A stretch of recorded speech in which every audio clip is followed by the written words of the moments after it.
Hello. അപ്പം ഇന്ന് ഞാൻ വന്നിട്ടുള്ളത് കാണാൻ നല്ല ഭംഗിയും സോഫ്റ്റ് ആയിട്ടുള്ള ഒരു അപ്പത്തിൻ്റെ റെസിപ്പിയാണ് കേട്ടോ.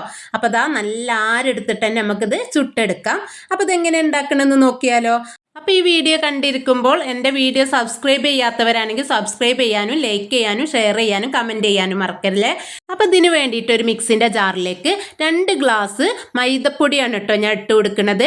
അപ്പോൾ കപ്പുണ്ടെങ്കിൽ കപ്പിലെടുക്കാം, കപ്പില്ലാത്തവർക്ക് ഗ്ലാസ് എടുത്താൽ മതി. അതുപോലെ തന്നെ 2 കോഴിമുട്ടയാണ് ഇതിലേക്ക് ഒഴിച്ചു കൊടുക്കേണ്ടത്.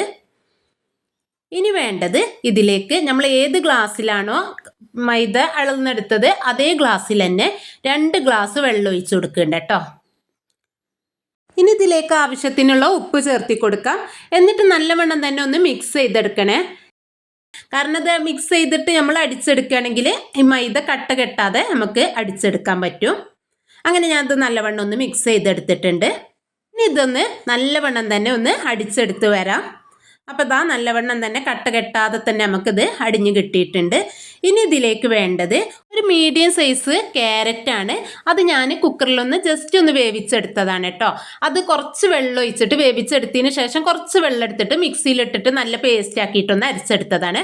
അത് ഇതിലേക്ക് ഒഴിച്ചു കൊടുക്കാം. അപ്പം നമ്മൾ അപ്പത്തിന് നല്ല കളർ കിട്ടുന്നത് ഈ ക്യാരറ്റ് ചേർത്തുകൊണ്ടാണ് കേട്ടോ. ഇനി ഇതിലേക്ക് ഒരു നുള്ള് ഏലക്കാപ്പൊടി ചേർത്തിയിട്ടുണ്ട്.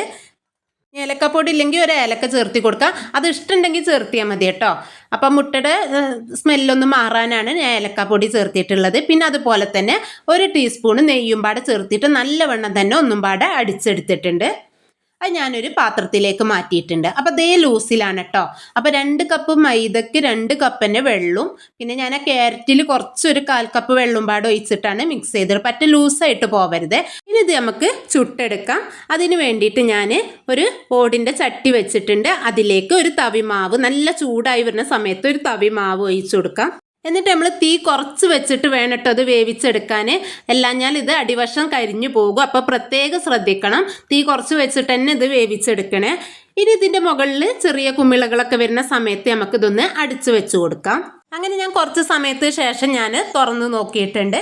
അപ്പോൾ ദാ ഇവിടെ അപ്പം റെഡി ആയിട്ടുണ്ട് കേട്ടോ. ഇനി ഇത് നമുക്ക് ഈ ചട്ടിയിൽ നിന്നും മാറ്റാം.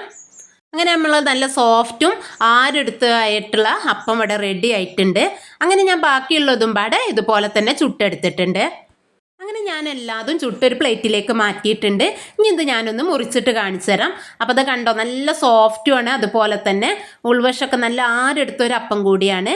അപ്പോൾ ഇത് കഴിക്കേണ്ട നല്ല തേങ്ങാപ്പാൽ കൂട്ടിയിട്ട് കഴിക്കുകയാണെങ്കിൽ നല്ല ടേസ്റ്റാണ് കേട്ടോ. അപ്പോൾ എല്ലാവരും ഇതൊന്ന് ഉണ്ടാക്കി നോക്കണേ. അപ്പോൾ ഇന്നത്തെ വീഡിയോ എത്ര ഉള്ളൂ. അടുത്തൊരു വീഡിയോ ആയിട്ട് പിന്നെ കാണാം.